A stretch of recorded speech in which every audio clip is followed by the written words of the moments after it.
So, YMC Studio. Wow.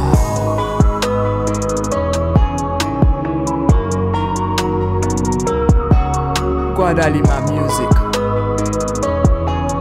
Association.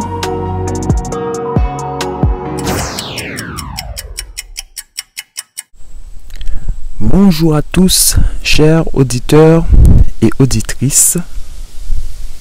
Nous sommes aujourd'hui le dimanche 13 juillet 2025 et j'ai le plaisir de vous retrouver dans ce nouvel épisode de notre podcast GLM Assomédia. Aujourd'hui, nous allons parler de la démocratie et la diplomatie, deux visages d'un même idéal. Nous allons explorer deux concepts fondamentaux de notre société moderne, la démocratie et la diplomatie.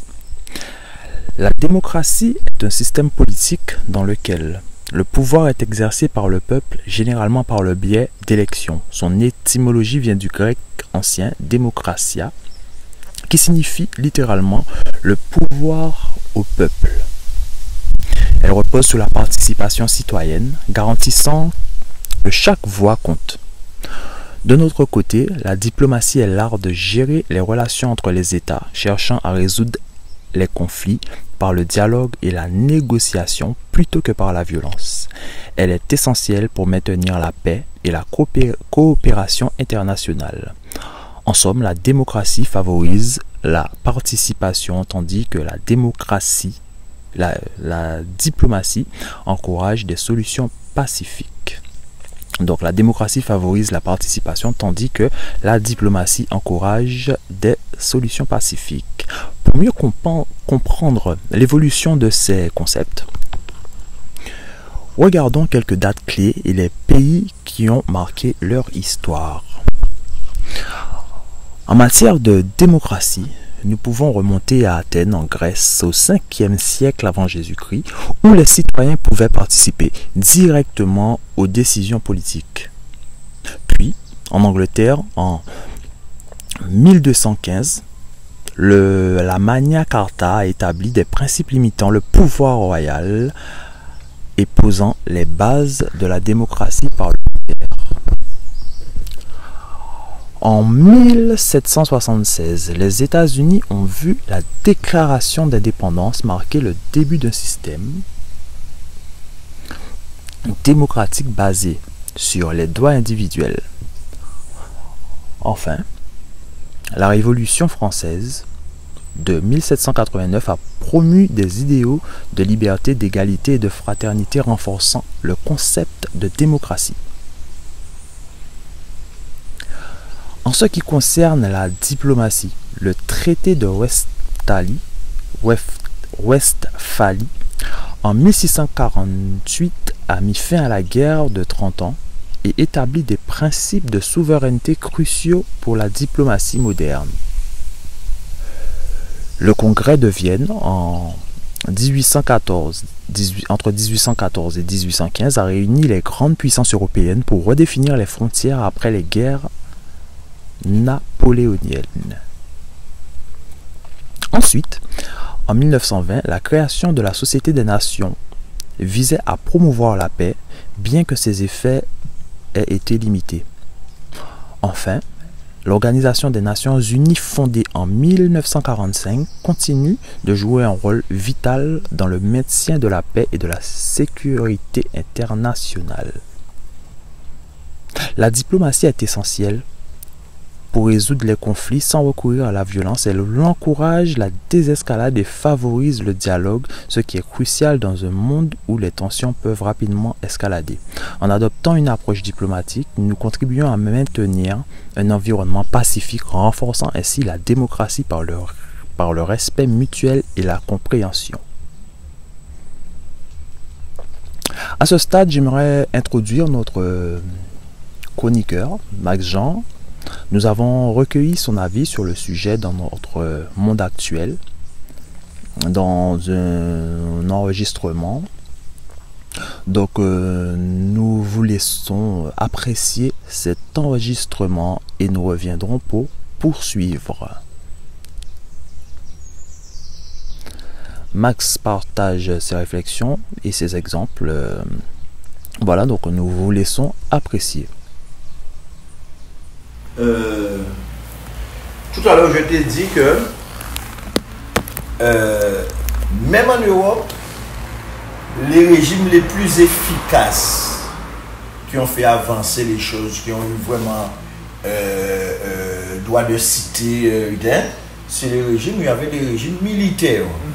Tu vois, de Gaulle, tu avais, bon, enfin il y en a d'autres que bon, je peux au moins de parce que tu me parlais de la démocratie et tu me parlais de Gaza. Justement, parce que moi, ce que j'avais bien vu sur la démocratie, c'est que la démocratie, c'est le pouvoir au peuple. C'est le contraire de tout ce qui est dictature, etc. C'est ça. Ça veut dire que le pouvoir, il est réparti parmi le peuple. Oui, mais ça c'est dans l'idée. Ça c'est dans l'idée, mais c'est jamais ça dans la réalité. Parce qu'en fait, je prends par exemple le Parlement, les députés sont élus par le peuple. Bon, les sénateurs sont élus par les grands électeurs, par les conseillers municipaux, conseillers généraux, etc. etc. Mais même au niveau des députés qui sont élus par le peuple, c'est toujours la représentation du peuple, c'est pas le peuple. Ce qui fait que les députés peuvent être plus souvent majoritaires sur une question, alors que c'est pas l'opinion publique. Oui, parce que la loi c'est votée par les députés et non par le peuple. Exactement. Oui, mais... Exactement. Donc les députés peuvent très bien voter quelque chose et le peuple n'est pas d'accord. Je prends un autre exemple là, démocratie soi-disant. Regarde les accords, là, le référendum sur l'Union européenne là. C'est pendant la présidence de Sarkozy. Ouais. Le peuple a voté non, hein? Non à Maastricht. Hein? La France a voté non. Et il a imposé la France, il a opposé français Maastricht. Donc en fait, la démocratie a des limites. La démocratie, c'est un leurre. Je vais jusque là pour te dire ça. C'est un leurre. Je prends un exemple. Le monde occidental, l'Europe, sous couvert de démocratie, il a utilisé la démocratie pour faire ingérence en Afrique et pour piller toutes les ressources naturelles en Afrique. Et il a commencé par dire non dictateur là, fait nous fouiller à terre. Donc il a envoyé une équipe, il a envoyé un militaire là, pour soi-disant foutre dictateur là à terre. Il a installé un bougaillot là, et il a arrêté, il a installé bougaillot là, il a foutu dictateur là à terre, il a arrêté présent là. Ce que je veux me dire, c'est que chaque pays a sa propre démocratie alors. Parce que normalement, la démocratie, c'est un terme universel, c'est pas un terme... C'est un terme universel, mais je vais te dire, c'est plutôt quelque chose qui reste dans les papiers, dans les propos. Dans la réalité, ça se manifeste que très peu. L'Europe va en Afrique installer la démocratie, soi-disant. Mais en Europe, tu sais combien de monarchies qu'il y a en Europe? Il y a 12 monarchies en Europe. Et la monarchie, c'est le contraire de la démocratie. La monarchie, c'est un roi de droit divin. Et tandis que... Mais Macron, c'est un monarque. Bon, écoute. Emmanuel Macron. Bon, c'est une image qu'ils ont propre. Oui, parce qu'il est apparemment d'une petite province en France. Bon, mais ça, non, mais ça, tu sais un truc. Mais je te dis que la Grande-Bretagne, c'est une reine qui a. Il y a les pays comme la Norvège, la Suède, tout ça, il y a des rois. Le Luxembourg, c'est un duc qui ça, la principauté de Monaco. Il y a toujours un titre de noble qui est à la tête, même si, par exemple, en Allemagne, non, en Allemagne, il n'y a pas de roi, il y a un président. Mais en Grande-Bretagne, il y a une reine, mais c'est le Premier ministre qui a le pouvoir. Tu vois, je te dire. Mais tout ça pour te dire que quand tu comptes bien, en Europe, il y a 12 monarchies. Tu comprends? Et là, il y a estimé qu'en Afrique, ni dictateur, ni roi, ni bien comme ça, et fait descendre ces monarchies-là qui sont en Afrique là, et en Europe, il y a continuer monarchie. Moi, je te dis la démocratie, moi, j'y crois pas. De toute façon, si la démocratie, il y avait une démocratie totale, il n'y aurait pas de répression. Je pense que c'est toujours la répression. C'est-à-dire que quand le peuple se lève... Tu sais quoi? Le seul endroit où il y a une démocratie qui fonctionne à peu près, c'est en Suisse. C'est en Suisse, pourquoi? C'est parce que tu as le RIC en Suisse, le revenu d'initiative citoyenne. Et avec ça, je prends un exemple qui est bien simple. À Zurich, ils voulaient faire un nouveau stade.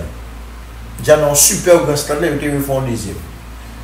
Qui combine, il a passé avec une société de construction immobilière, évidemment, ils font un deuxième. Là, on a des peuples à relever Gaoulé. Les peuples à relever Gaoulé, ils ont obligé le pouvoir d'organiser un référendum, un RIC, référendum d'initiative citoyenne. Et là, on va dire, RIC là dit non, pas de nouveau stade à Zurich, et ils n'ont pas fait stade. D'accord, donc c'est vraiment. Et ça, c'est un exemple parmi tant d'autres. C'est un modèle. Tu comprends le dire? Regardez en France, à qui fréquence quel référendum qu'a fait en France? Parce que la démocratie en France, c'est basé principalement sur la Révolution française. Hein? Alors, si je me trompe pas. Alors, c'est un très mauvais exemple que tu as choisi là. Je vais te dire pourquoi. La Révolution française, elle a produit, elle a provoqué l'exécution d'un roi, d'un monarque absolu, d'un monarque de droit divin. Donc c'est pas rien ça. D'accord. Et à quoi elle a abouti, la Révolution française? Elle a abouti à l'Empire avec Napoléon. Donc, c'est détruire. La République aussi. Oui, la troisième République, Napoléon III, etc. Voilà. Et alors, voilà un truc pour renverser un système, un monarque absolu qui a les pleins pouvoirs et qui est tombé et qui a abouti à un empire où l'empereur a les pleins pouvoirs. Tu vois, d'abord Napoléon, tous ces messieurs, il y a auréolé ces messieurs. Moi, je te dis bien franchement, il y a auréolé ces messieurs. Mais Napoléon, quand même, il a fait pas mal de bonnes choses. Quand même, bon. Écoute-moi, Napoléon a fait la guerre. Napoléon a fait la guerre dans le monde entier. Il a essayé de conquérir la terre, le monde entier. Mais pour la France, il y a des systèmes qu'il a mis en place. Napoléon, c'est un colonisateur héroïque. Je ne sais pas comment toi tu vois ça, hein? Mais pour moi, tout ce qui est colonisateur, c'est pas bon. C'est pas bon, c'est-à-dire que on parle du principe que, qu'est-ce qu'on dit? La France a colonisé les Antilles. Qu'est-ce qu'elle a fait? Elle a amené l'école, elle a amené les hôpitaux, elle a amené tout ça, les forces de l'ordre militaire. Là. Ça veut dire que les pays qui n'ont pas colonisé, ils n'ont pas dit ça? Les pays qui n'ont jamais été colonisés, parce qu'il y en a des pays qui n'ont jamais été colonisés, ils n'ont pas ça? Comme l'Éthiopie, par exemple. Comme l'Éthiopie, justement. Ça, c'est en Afrique, mais tu as plein de pays qui n'ont pas été colonisés, dans d'autres endroits qui n'ont pas été colonisés. Donc personnellement, il me fait croire que si ce n'était pas la colonie, si la France ne nous avait pas colonisé, qu'on n'aurait pas eu d'école, qu'on n'aurait pas eu d'hôpitaux, qu'on n'aurait pas eu... Ça, c'était pour la gloire de la France. C'était pour la gloire de la France, mais c'est pas... Actuellement, c'est vrai que, bon, ça a ses limites. C'est vrai que... moi, je te dis, alors pour le moment là, la France ne veut simplement... S'il n'y a pas cet espace maritime là qui donne à la France, qui rapporte à la France, parce que chaque fois un bateau étranger traversé, on a nos maritimes qui abordent les Antilles françaises, qui abordent la Guyane, fait payer la France. Donc s'il n'y a pas de ça, longtemps, il y a fou nous en moi. Donc moi je te dis bien franchement, je ne vous demande pas d'adhérer à tout ce que je dis. Hein. Je veux simplement que vous ayez tous les éléments pour faire votre propre idée. Mais la base de la démocratie, c'est quel pays? Cette idée-là vient... Ça vient de Grèce. Ah. Ça vient de Grèce. D'accord. De Rome, tout ça. Voilà. Enfin, de Rome. Disons que l'époque romaine avec Jules César, tout ça c'était des caïds, c'était des empereurs omnipotents. Donc ça vient peut-être après, mais c'est surtout de Grèce que ça vient. Avec les philosophes, là, Platon, tout ça là, c'est surtout de là que ça vient. Et tu me poses une bonne question. Je te réponds ça comme ça par rapport à ce que j'ai déjà lu très rapidement. Mais, parce que d'ailleurs, on regarde bien que tous ces mots-là, il y a des bases étymologiques grecques. Oui. Tu vois ce que je veux dire?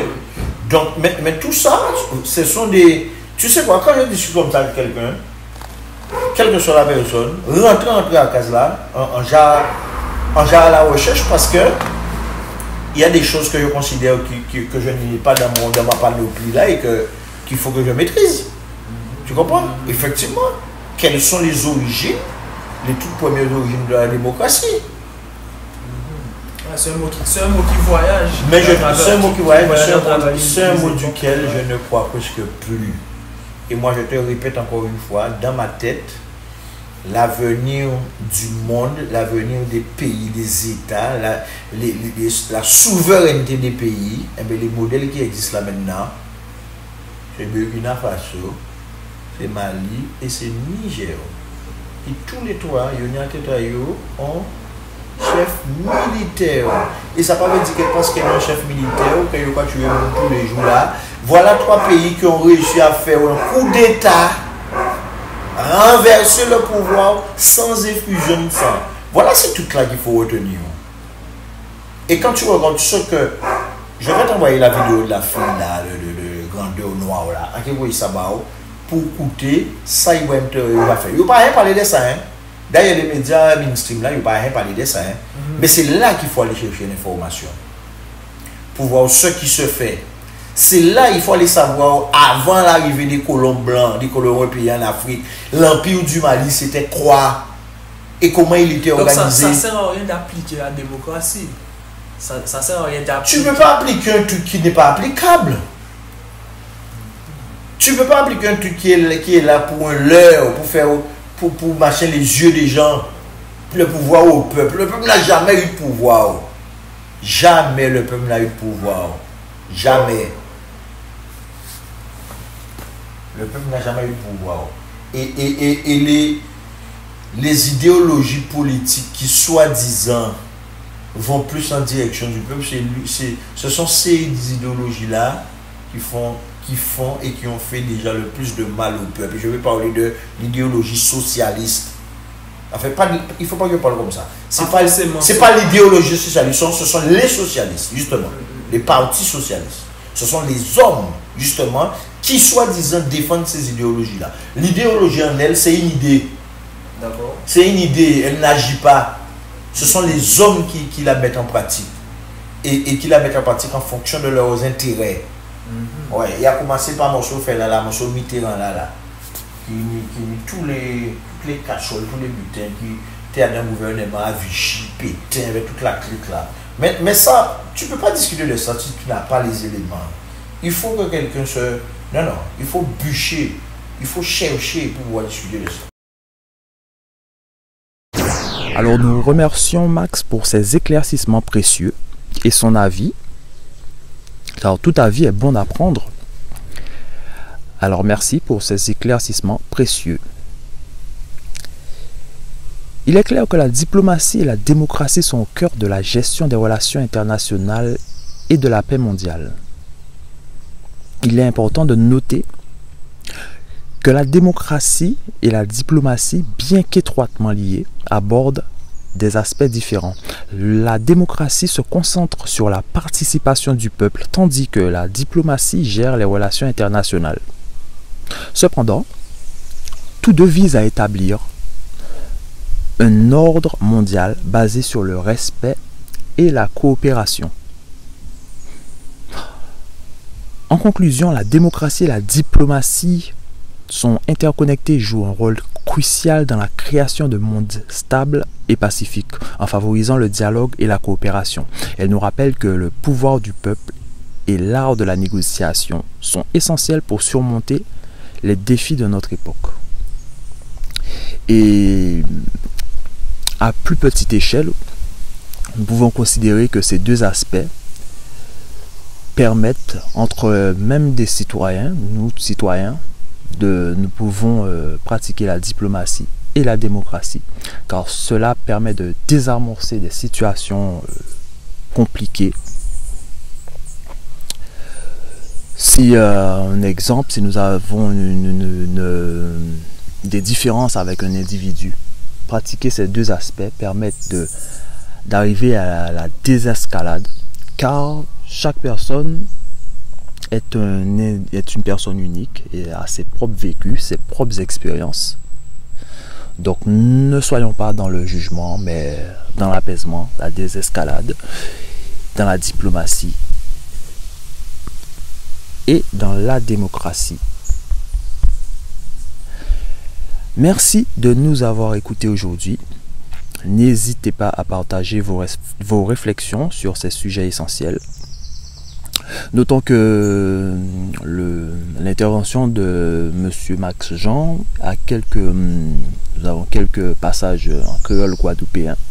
Voilà, donc si vous avez aussi des questions sur des passages que vous souhaitez qu'on vous traduise, nous le ferons avec plaisir. À très bientôt, merci de nous avoir écoutés. À très bientôt pour un nouvel épisode. C'était Jean-Émeric sur GLM Asso Média. Au revoir.